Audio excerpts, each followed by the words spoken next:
disposable vapes. Now, as Prime Minister, I have an obligation to do what I think is the right thing for our country in the long term.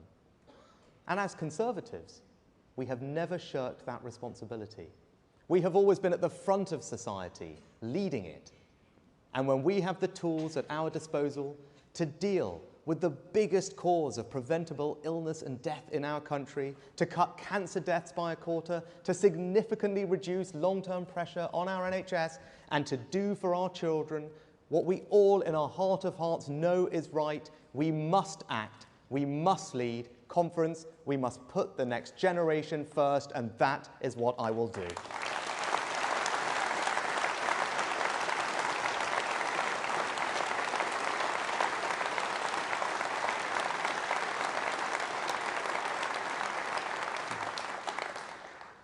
But all the boldness in the world will only mean so much if we can't similarly deal with matters of fundamental sovereignty, safety, and control.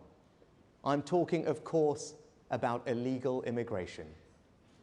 It is non-negotiable that you, the British people, decide who comes here and not criminal gangs.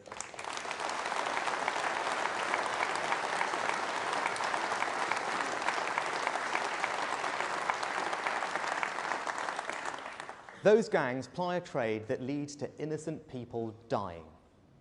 We have a moral duty to defeat this evil, and we will. Now, I've never pretended that stopping the boats will be easy.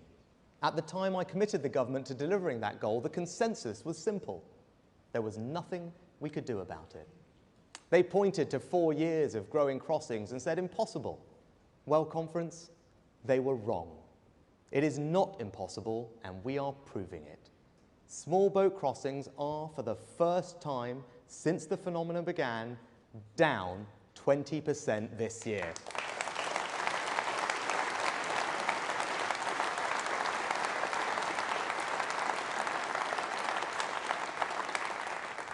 All while entry into Europe is up.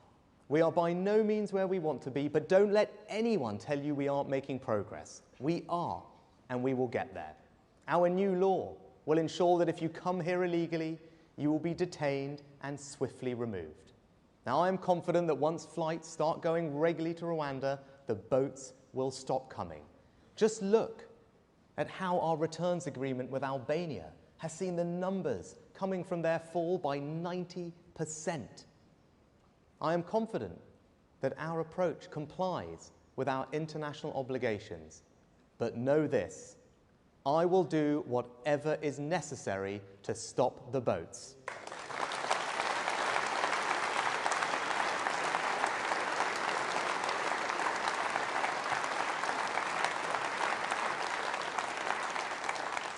Now, by contrast, Labour's plan is to cook up some deal with the EU, which could see us accepting around 100,000 of Europe's asylum seekers. If your answer to illegal migration is to increase it, you clearly just don't get it, and that is why we have to stop them.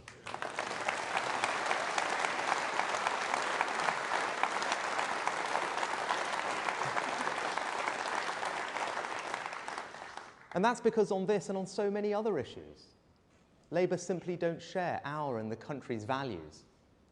My values are simple: service, family, work. I was brought up to understand the value of work. Work gives you security. Work gives you purpose. When the pandemic hit, we were faced with the prospect of 12 million people losing that security, that purpose, overnight. And once you're out of work, it can be hard to get back in. I wasn't prepared to cast 12 million people into that darkness. I'm proud that furlough not only prevented this, but helped ensure our economy recovered more strongly from the pandemic than France, Germany, and Japan. Never forget the scale of what we did for so many. In 6 weeks, we did something that had never been done before, from scratch. I was told it wasn't possible, that it wouldn't work, but I got it done. Furlough was compassionate conservatism in action.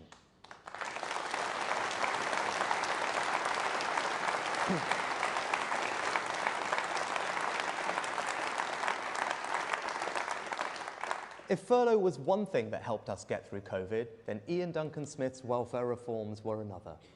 The old system could not have coped with the pressure in the way that his universal credit did. But we have more to do. We must end the national scandal where our benefit system declares that more than 2 million people of working age are incapable of actually doing any. That's not conservative. That's not compassionate. That must change.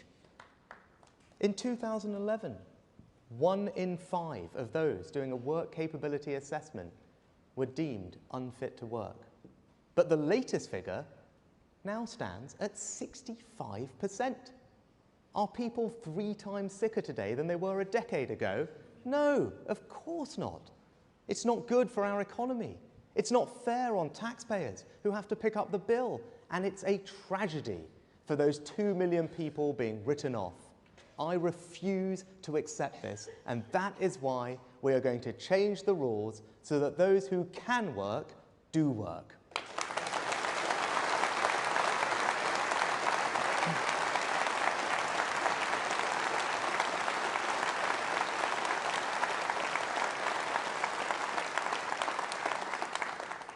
Your values and your priorities should be expressed in everything the public sector does.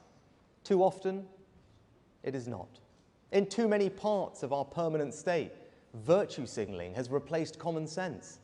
As Suella has said, there is no such thing as a minor crime. If the police tolerate crime and antisocial behaviour in any form, we'll have more crime of all sorts.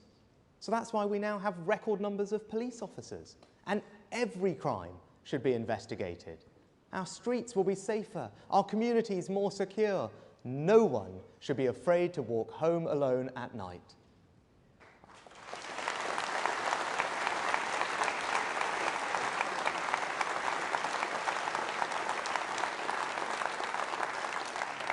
And our London mayoral candidate, Susan Hall, is doing a great job of holding Sadiq Khan to account for his failings on policing. Londoners, you will be safer with Susan.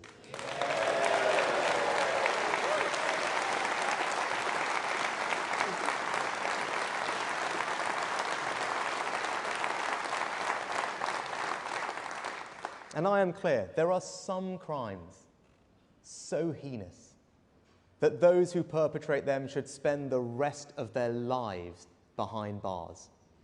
So I can confirm that we will legislate for sexual and sadistic murders to carry a full life term with no prospect of release.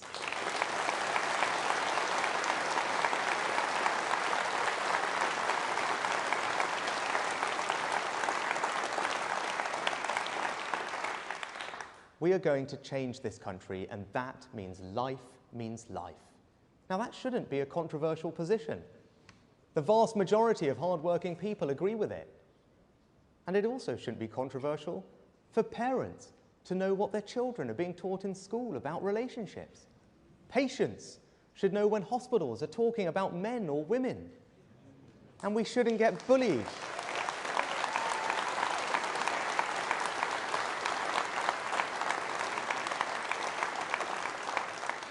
And we shouldn't get bullied into believing that people can be any sex they want to be. They can't. A man is a man and a woman is a woman. That's just common sense.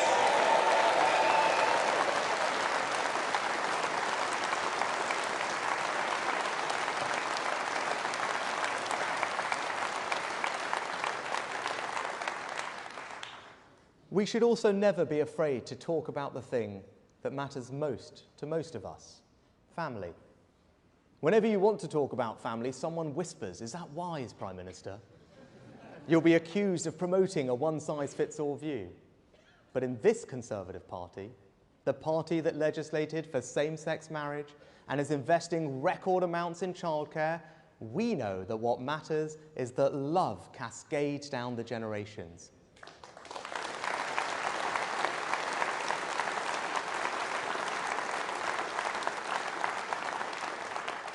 It is family that cares for us at the beginning of our life. It is family that helps us learn. It is family that sustains us. And in old age, it is family that lightens the autumn of our days. Family matters, and as proud Conservatives, we should never be afraid to say that.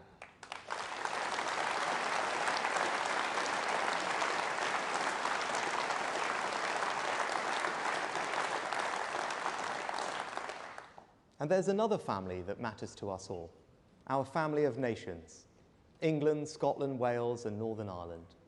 Today, our union is the strongest it has been in a quarter of a century. The forces of separatism are in retreat across our country. Nicola Sturgeon wanted to go down in the history books as the woman who broke up our country, but it now looks like she may go down for very different reasons.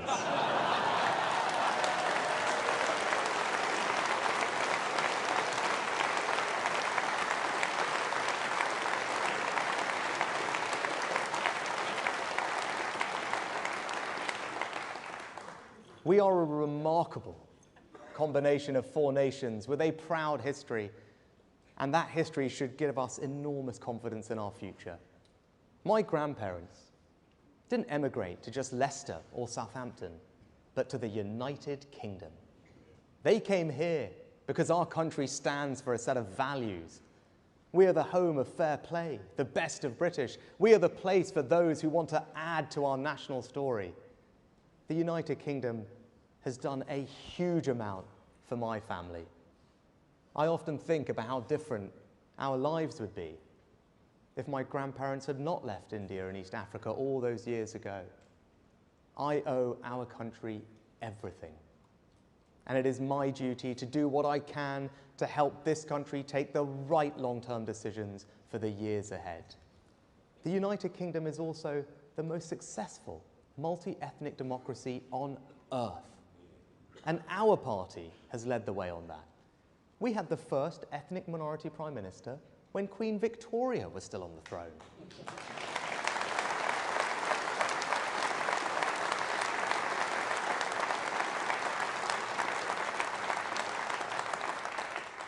We've had 3 female prime ministers, and I stand before you today as the first non-white leader in our country's history.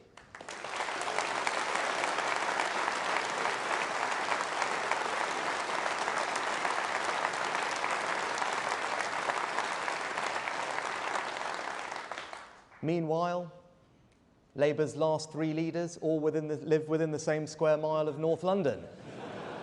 Now, when the Richmond Conservative Association selected me in North Yorkshire, people in other countries couldn't understand it. One American magazine even sent a reporter to Yorkshire to write about how a candidate of the wrong race could cost the Tories one of the safest seats in England. But they should not have projected their own prejudices onto our country.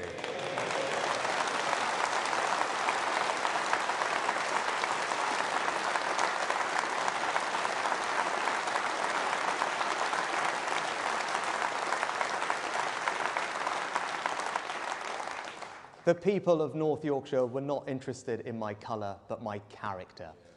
Never let anyone tell you that this is a racist country. It is not. My story is a British story. A story about how a family can go from arriving here with little to Downing Street in 3 generations. What does the Conservative Party offer a family of immigrants? The chance to become Energy Secretary, Business Secretary, Home Secretary, Foreign Secretary, even the chance to become Prime Minister.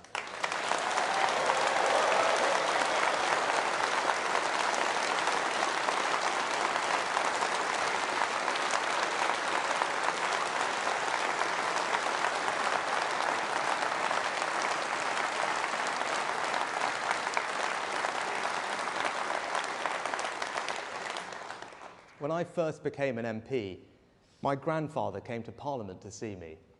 As we stood in Westminster Hall, on that floor which Disraeli and Churchill had walked across so many times, my grandfather suddenly got out his mobile phone and started to make a quick call. I was a new MP and I wasn't quite sure whether phones were allowed there or not. And I said, Nanaji, can't you just wait a moment? And he replied that he was calling the landlady he had when he had first arrived in this country. He said to me, I just wanted to tell her where I was standing. Now, I am proud to be the first British Asian Prime Minister But you know what? I'm even prouder that it's just not a big deal.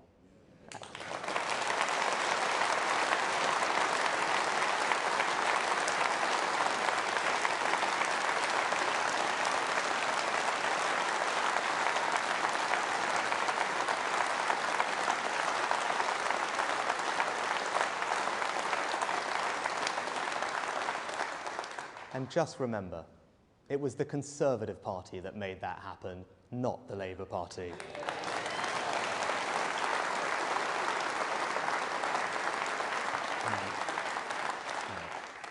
Now, if we want to change the direction of our country and to build a better future, nothing is more important than making our education system the best it can be.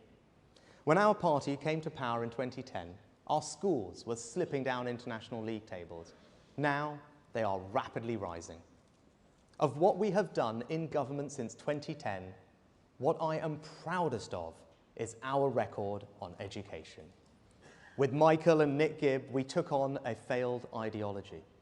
We brought back proper knowledge. We empowered reformers. We gave parents more choice and helped them hold schools to account. But perhaps the most profound thing we have done is to disprove the idea that there is something predestined about who will succeed and who won't. We have state schools in some of the most deprived parts of the country producing some of the best results. These schools, empowered by reform, don't think that there are limits to these children because of the postcode they were born in. Rather, they demand, inspire, and deliver excellence. A Labour government would never have done this. Rather, Labour pursued the false dream of 50% of children going to university and abandoned apprenticeships. This assumption that the only route to success was the university route was one of the great mistakes of the last 30 years.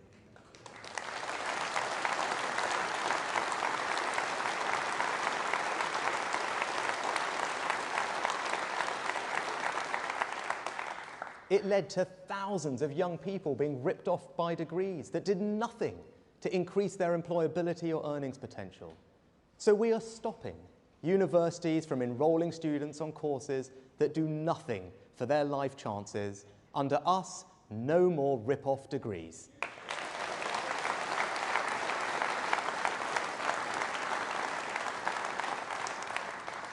And if you want to know how much I value apprenticeships, look at the fact that in Gillian, we have our first ever apprentice to be Education Secretary.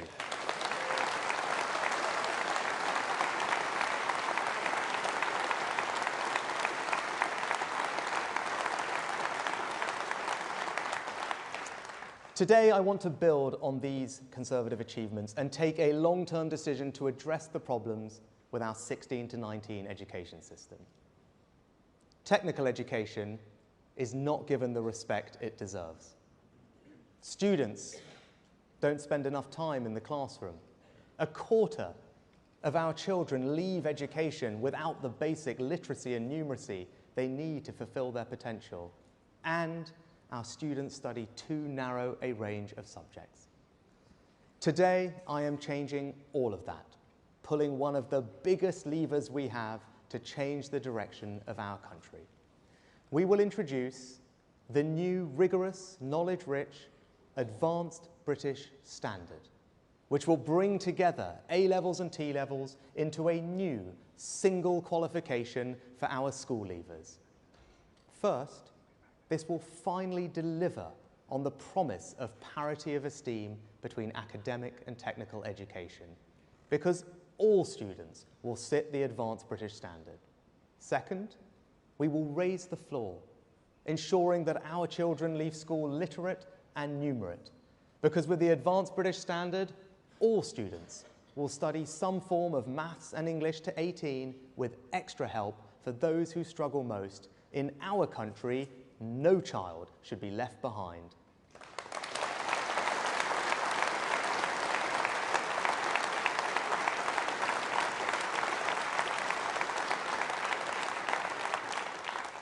Third, our 16 to 19-year-olds spend around a third less time in the classroom than some of our competitors. We must change this. So with our advanced British standard, students will spend at least 195 hours more with a teacher. And fourth, A-level students generally only do 3 subjects compared to the 7 studied by our economic competitors. The advanced British standard will change that too, with students now typically studying 5 subjects, and thanks to the extra teaching time that we are introducing, the greater breadth won't come at the expense of depth, which is such a strength of our system. Now, our new plan will require more teachers in the coming years. So I can announce today that in order to attract and retain more teachers, those who teach key subjects in schools and for the first time in our further education colleges too, will receive special bonuses of up to £30,000 tax-free over the first 5 years of their career. Our teachers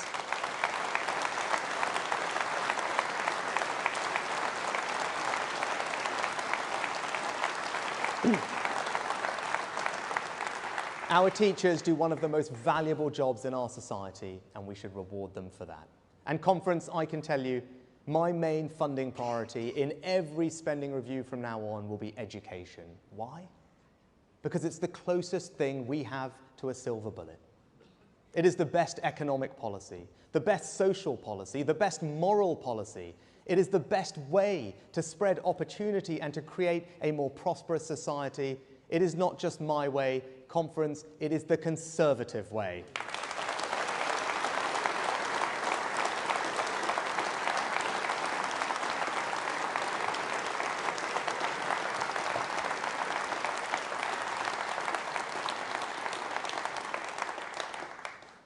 I know times have been tough. We have all had to deal with unprecedented challenges. And I will be straight with you. We have mountains to overcome still. But today we have made 3 huge decisions to change the direction of our country. We will give Britain the infrastructure it needs, protect the long-term future of our NHS and cut cancer deaths by a quarter, and create the best education system in the Western world to set up our children for the opportunities of the future. If we commit, if we come together, we can achieve truly great things. We can build a country where work is truly valued, where welfare is a safety net and not a way of life, where small businesses drive our economy, where innovation makes life better, where our NHS is properly funded and properly reformed, where our children are the best educated in the Western world, whether that's at university or, yes, through an apprenticeship, where the scourge of antisocial behaviour is treated as the crime it is and not some social condition, where for the most violent offenders life means life, where the people and their government decides who comes here and who can't, where the next generation can achieve the dream of owning their own home, where the elderly grow old with dignity and where the young grow up with opportunity, where decency and mutual respect bind communities together, where the very idea of Britain is a symbol of hope and stability across the world, and where our United Kingdom remains united.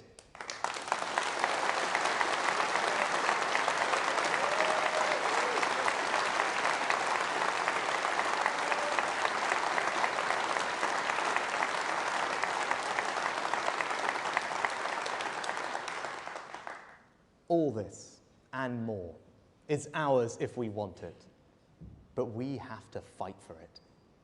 At the next election, the choice the people face is bigger than party politics.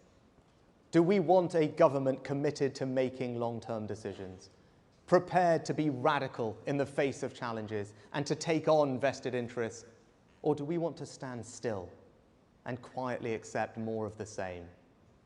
You either think this country needs to change or you don't. And if you do, you should stand with me and every person in this hall. You should stand with the Conservatives.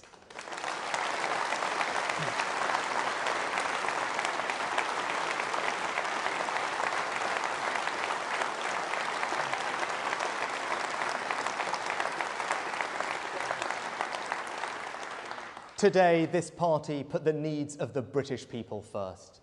We've taken the decision many should have done but didn't. We've ended the HS2 drama and in its place will embark on a full-scale national reinvestment in the infrastructure people actually use and want and the skilled workforce who will build it. And no more hiding. No more pretending in the face of overwhelming evidence.